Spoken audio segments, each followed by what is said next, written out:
Nigerians, I know say plenty of una never believe all the videos why they do about Nigeria becoming an Islamic state. I know say una never believe am. I know say una still dey see am like joke. Yeah, I don't want to talk too much for this video. I just want play this video, make you sit down, listen, watch this video. After the video, drop your comment for the comment section.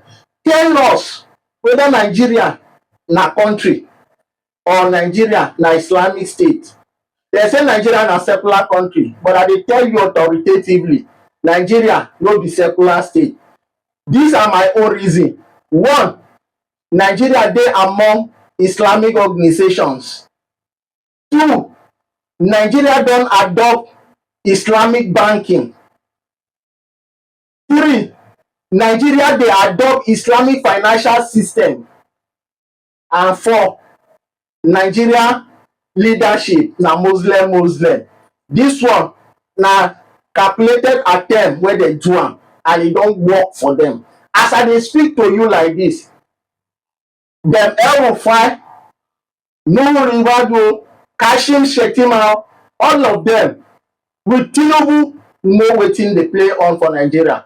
And Tinubu na betrayer because Tinubu betray the South and sold Nigeria out. Tinubu sold Nigeria out. If you don't believe, watch this video. In order to become the president of Nigeria, nobody can argue there were deals that went on. But what he did was to play them against each other. So that you're alleging that President Tinubu had a deal with the terrorists? Excuse me, it is no longer a secret anywhere in the world. Asking, what exactly are we dealing with? What is even going on? I want to speak without a shred of doubt right now that what Nigeria is dealing with, it is both an ancient and a modern problem. And this is bigger, including religion, but bigger than religion. This is not an Usman Danfodio narrative. It's a more modern, more deadly, more intelligent Hydra, a supremacist agenda that was perfected by Osama bin Laden when he globalized the global resurgence of religious terrorism. This is not merely a Fulani problem. It's bigger than that. There are at least about 5-6 groups that we are reckoning with. It has a head in education. It has infiltrated our security defense systems. Over the years, it has infiltrated governance. It has infiltrated media. Okay, so thanks so much, Daddy. But I feel like so far you have been speaking in parables. You are not naming. Okay, so you said 5 different heads. You need to put names. Also, you need to give the evidence of all these things that you are saying. I told you it's a supremacist agenda that was designed to use Islam as a cover. That's why for the first 15-16 years, it was targeted only at Christians first. I told publicly that in the later years, towards the end, when they're about to strike Nigeria completely, they will start killing Muslims as well. So I said that about 10 years ago. We are dealing with something that is global, but has a local face. Its objective is to take the whole of Nigeria, not some of Nigeria. Now, it's going to use Islam and the Sharia to take Nigeria. All over the world, its tactics are different. Who is trying to take Nigeria? Now, let me put it for you like this. The architecture for the intelligence behind this thing is more than the local intelligence. But they have contacted local actors. You see, there's what they call the ISWAP. The Fulani is there. Then you have the Kanuri-dominated Boko Haram. Then you have Lakurawa, Ansaru, and all those other offshoots of the global template provided by Al-Qaeda. Many headed only one hat. And you know the idea is to take Nigeria, take West Africa, take the rest of Africa, you know, and then use that resources to dominate the world. Okay, so it's Al-Qaeda that is trying to take over Nigeria through these different terrorist organizations. An intelligence created by Al-Qaeda between 1991 and 1996, Osama bin Laden was in Sudan, perfecting the model of how to globalize terrorism and rule the world with Sharia. And he knew they would have to kill Muslims as well. So what we're dealing with is bigger than just a religious problem. It's a supremacist agenda covering its face with Islamic religion. So for people that may be watching right now, some of them will say we've been hearing about things like this for a long time. Where is the actual evidence? Like what you said bin Laden drafted in Sudan. Is there a record of it somewhere? Like some people would say, where is the evidence to the things that you're saying? Okay, one of the greatest weaknesses of the African nations of the world, including Nigeria, is the inability to mathematize inquiry. That is to collect statistics and data, crunch it, and then do what they call concatenation. That is to join all the dots and use that to come to a conclusion and predict things that when they happen, you will not be surprised. If you follow the media in Nigeria over the past 20-something years, there's nothing I have said beforehand that did not come to pass, including when the color of the terrorist, the color scheme of the terrorist is going to change in the latter hours, when they are bringing in people from the Maghreb and they're bringing in other people from outside of our borders. So if you want evidence, I will give you some. Number one, let me give you something very simple. There's no place in the world that has responded to an already documented resurgence of global Islamism by claiming to arrest terrorists, and then you will claim that you have de-radicalized them, and then you absorb them into the Nigerian army. You see, that one alone is an amazing case of stupidity. I've never heard of this kind of madness before. An armed robber comes to your house, you arrest him, instead of prosecuting him, you claim that you have changed his mind, and you now make him join your megadis. That is, of course, one. Number two, if we call it, I can tell you from the beginning, one of the things I discovered from the year 1999 to 2000 was government complicity. And why do I say so? We have reached a stage now where we are not afraid of anything anymore. In those days, we were more afraid of the enemy within than the enemy without.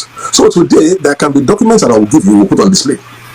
When you find out that young girls are kidnapped, married off, taken away from their husbands, I mean, sometimes young girls are kidnapped, sometimes wives are kidnapped, married off Islamically, and you will see that a summons will come, the governors were aware. I can give you a case where we had to curb a terrorist attack in Kaduna State. We could tell you the modus operandi. It started with Gumi when he came back from Mecca, when he came back from Saudi Arabia. His first tafsir in Kaduna was a call to violence, to slaughter. The VHS came to me because we have been setting up early warning systems, and this is what a real early warning system is to prevent something. When we got it, we translated it into English, and at that time it was Obasanjo who was the president of Nigeria. Thank God for the first square general overseer, who is now Wilson Badejo, who assured me that what we prepared and gave to him was given to Obasanjo in his bedroom. But what they didn't know was that we were still monitoring Kaduna to see whether the arms build-up towards the execution was going to stop. When we saw that it was not going to stop, in fact, this is a good example I'm giving you. I had to call a special strategic session with media, because media is a force expander in this new war form, this Hydra-headed war form. At that time, the man they call Additional, who became Buhari's media, whatever, was at that time an editor-in-chief or something in one of the newspapers. They gathered together, and I told them, this is a problem. They are about to kill 600 to 900 people. Femi Additional. They are about to kill 600 to 900 people in Kaduna. And I said to them, we have sent all the information to the army, to all the places. There's nobody stopping them. Unknown to them, we were monitoring. The Gumi boy went into the SSS office in Kaduna laughing and came out laughing. When I got that report in Lagos, we decided to call this media meeting and said, look, how do we solve this? Now, there's a headline that we had to put up where they did as if they interviewed the head of CAN and had to interview Gumi. Immediately, we took the front pages, the full pages in the newspapers and the new media, and the news blew across the world. The queries came to the president of Nigeria. It was reported to me directly that the Gumi boy entered, then was a small boy, he entered the SSS office. This time he didn't come out laughing. He left the country immediately. Now, this is a guy who has been banned by Saudi Arabia. They didn't allow him to enter Saudi Arabia. Let me give you another proof. I was on television when I found out there was no other way of escape. When an Al-Qaeda operative was already appointed as a federal minister in Buhari's government. And do you mind naming that minister? What's his name? Something Issa Pantami. How do I know? I supervised an evacuation in 2004 when the young Christian was slaughtered in the mosque of ATBU. That's Abubakar Tafawa Balewa University. Okay? Now, when we supervised that, it was this Pantami who was a lecturer in that university at that time, who put a fatwa on certain students because they preached the gospel to Muslims in a university. And at that time, when they killed that boy, we had to go and evacuate the others whose names I spoke to them recently. They are still afraid till now. The young guys brought them into Lagos. We made arrangements to take them into other countries where there's better respect for human worth. And then Sunday Achi was the name of a student who was murdered. Okay. At that time, for you to know how this thing works, there was a bishop who was working with the Obasanjo government, who went to arrange for the burial of this boy. And when I said, let us make it an issue, they at that time were cooperating because they didn't realize how dangerous this Hydra is. Later, that Hydra attacked that bishop, almost killed him, finished his secretary. Fortunately, they couldn't catch his wife. They maimed him. And today, he's one of the forefront advocates who has realized how dangerous this thing is. I could easily give you many more examples. One of the former head of states who was claiming that there was nothing in his time, I was at a meeting with him in his home in Ota. When he gave me his own version of what he believed was going on, I said to him, sir, during your government, they were already building up more and more, infiltrating more and more. I said, do you remember a meeting you went to have in northern Nigeria when these things happened? When you left, they slaughtered every member of the family that entertained you. I said they were sending you a warning to back off. Now, some years later, he went for a security mission outside Nigeria, and I think when they showed him the build-up of what is coming into Nigeria when the final phase comes. Look, the Nigerian army in totality, everybody knows what the number is. The last time they engaged the BH on 3 war fronts, it took almost 2.5 weeks to overcome. So everybody realizes that if you think the Nigerian army can withstand a combined forces of what ISWAP has planned in the future, what is working for us right now is very simple. Nigeria is 220 million people strong. The number of all these people who want to swallow Nigeria, they are not even up to 450,000. Now, the strength of this is, let me break one nonsense that is going on around. And this is what we have to be careful to counsel the US government about. Anybody who looks and thinks that the Fulani is a primary problem is a joker. The Fulani is not the primary problem. All the combined forces of all these people is not up to 400 and something million. Now, is it this ill-educated... 400 and something thousand. Yes. All these ill-educated, all these, what can I say, anachronistic human beings who are wearing loincloths all over the whole place, do you think that they are the real problem? Listen, the Fulanis have told you that they were busy using their 6 when people came and gave them AK-47s and took their children to go and train. Why don't we realize that it is the intelligence that is arranging logistics, that is arranging safe passage for them? I have boys in the army. We used to pray for them. When they locate the enemy position in the Nigerian army, a signal comes from Abuja that they should not attack. The signal will be delayed. After 3 hours, they tell them, now go. The Boko Haram will have left that place. So, what more proof are you saying that the Nigerian government is involved in what is... What are you saying? Even Jonathan, before he left, openly said they are in my cabinet. Look, this thing has been known to collapse nations from within.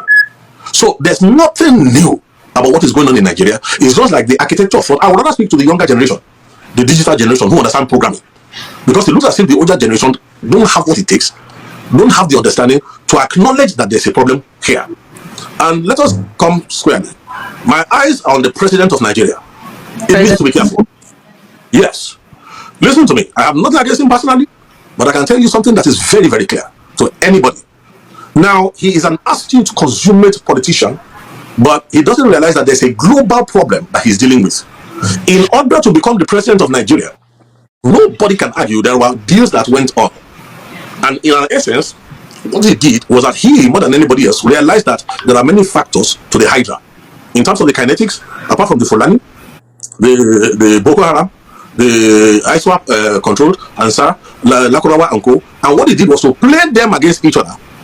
So that... Yeah, you are alleging that President Tinubu had a deal with the terrorists? Excuse me, whether we like it or not, it is no longer a secret anywhere in the world that... So, but what's the evidence? Some people will say that... Okay, let me give you talk. Let me throw you one quickly. People don't realize that the Mandela bombing in Niger State, the Catholic church that was bombed in Niger State, the fellow who headed it actually was in Lagos, in Snake Island. 2 days, 3 days, and then traveled to northern Nigeria to take his team to execute. What does that tell you? Now, when he got into police custody, he was arrested and he miraculously escaped. When he escaped miraculously, where was he arrested? Where did he take up refuge? He took up refuge in the lodge of a serving high-placed government official from Borno State, who happens to now be who? The Vice President of Nigeria. So what am I talking about here? Tinubu is one heartbeat away. You see, I feel sorry for him. In a way, we need to protect President Tinubu's life. He may think he has the guts to face this people, but I can tell you something, he has totally misread the size of the problem in which he has gone to double his hands. Okay, so you said a lot of things. These are serious allegations. Please, don't even bother. I'm the one talking. We are, listen, yes. We are the circumcision. We worship God in the spirit. We rejoice in Christ Jesus and we have no confidence in the flesh. I'm a statesman. We worry about the generations to come. I'm not worried about the next election. There's nothing I'm saying that cannot be substantiated, not only within Nigeria, but globally. So let nobody deceive themselves. His so-called, look, why do you think the federal government is trying to deny an evident truth? And all these people who have collected 30 pieces of silver, all these people speaking from two sides of the mouth, who are just shifting positions like the mendacious president that we have, why do you think they're going on like that? Because there's a plan. If this intervention had not come, and the president was allowed to go through his 8 years, who will he hand over the country to? And does he think they're not wise enough to know that if they are able to eliminate him, Into whose hand does the country go? Now, this is where the problem is. If the country goes into the hand of the Boko Haram, the Fulani will not be happy. Those who are, look, let me give you a good example. An open secret. When Shekau Are you saying that the country will go into the hand of Boko Haram after Tinubu? Please, if you remember very well, just after he came in, there was some kidnappings, some bombings, and then there was an outrageous demand for one impossible, I can't remember, was it 20 billion or something, impossible amount of money.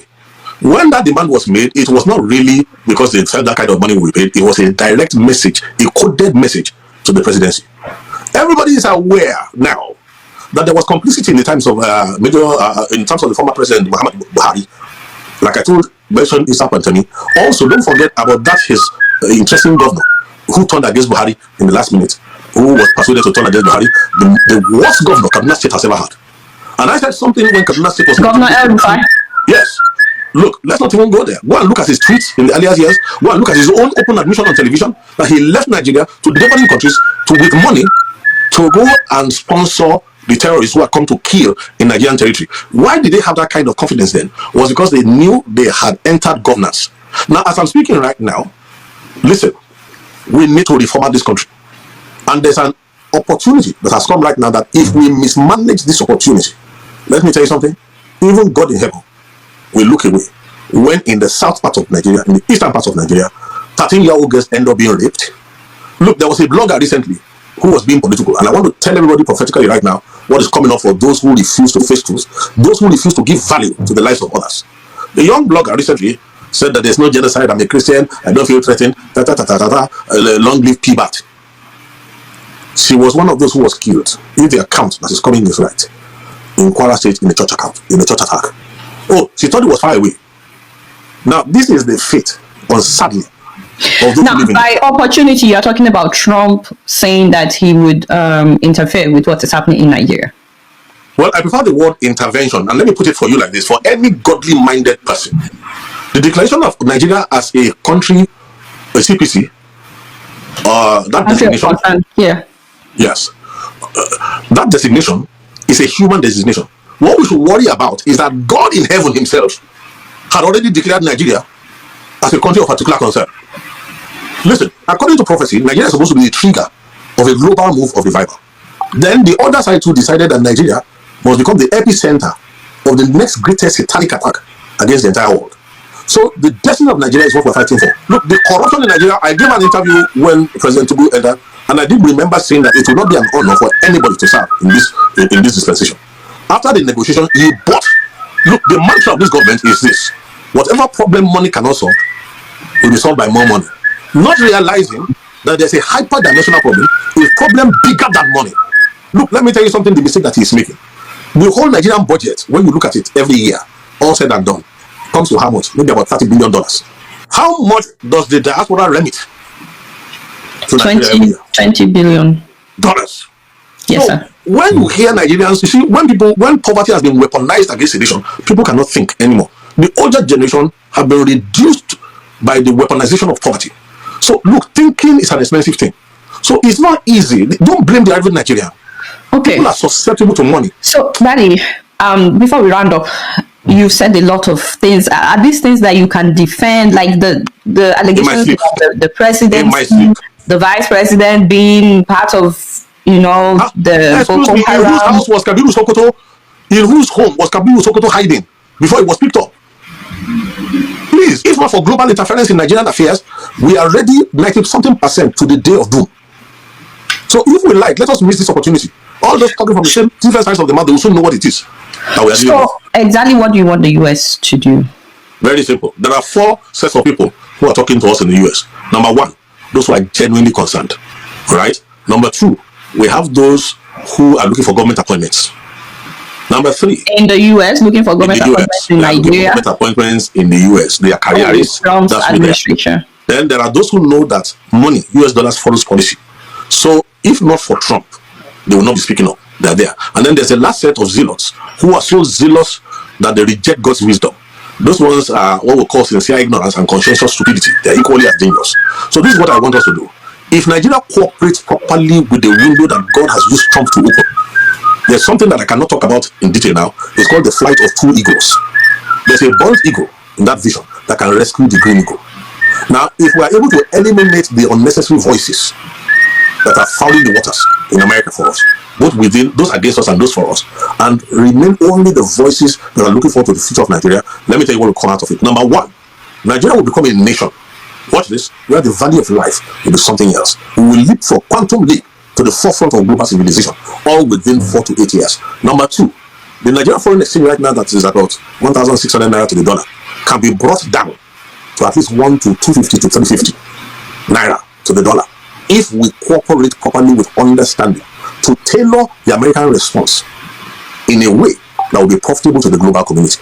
So, have you discussed any of this with the Nigerian government? Have you presented a government that is busy denying? Listen, the moment the Nigerian government is ready, even for President Tinubu, there's a way of escape for him. I fear for his life. If you do a proper concatenation and look at the analysis of what's on the table and the way these things are going, he can't trust anybody around him because there's an option open to them, which he's aware of. Okay, but Nigeria cannot afford that option. what's the option? Well, the point is this: if he cooperates with us, we have been studying this thing, we have been watching over this. We will create a Nigeria where no Muslim, no Christian is oppressed. Now, let me tell you this: when the generation of Awolowo and Zik and Co, when they got independence from Nigeria, Pax Britannica did not allow us to lay a firm foundation for a prosperous country. The divide and rule included religion. Now, this opportunistic hydra created by Osama bin Laden is using that opportunity. Now, if only Tinubu will cooperate, I will tell him that the first friend of Nigeria in America, first of all, the olden days, was a man called Frank Wolf. Next is Chris Smith, Congressman Chris Smith. After him, we want to thank people like Louis Gohmert, we want to thank people like Ted Budd, Peter Ricketts, we want to thank people like Josh Hawley, we want to thank people like James Langford, then Ted Cruz. But most of all, this is better than any Nobel Peace Prize. We need to thank God for the two tweets that Donald Trump.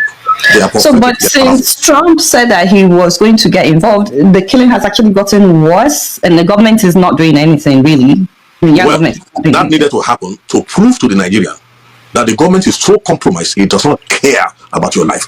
All it cares about is to win the next election, which will be very big, the last election that is really democratic in Nigeria. This is a lot for people to digest. In the course of this half hour, you have implicated the president, the vice president, the entire cabinet. The military is compromised. A lot of these things, like the military being compromised and so on, people know. You've talked about Rufai, you've talked about Sheikh Gumi, the minister that you mentioned, Issa Pantami.